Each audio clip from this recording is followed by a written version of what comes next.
共同社13号引述日本政府相关人士报道，在5月下旬以来，中国军方战机多次靠近钓鱼岛附近，日方对此保持警惕。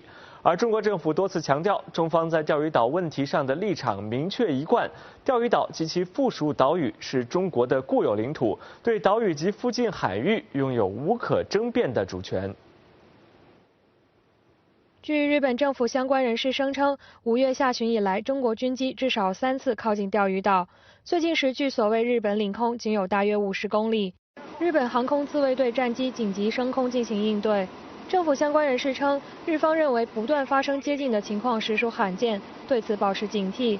报道还指，今年第2季度，日本自卫队飞机针对中国飞机的紧急升空次数为199次，超过第1季度的198次，创下历史新高。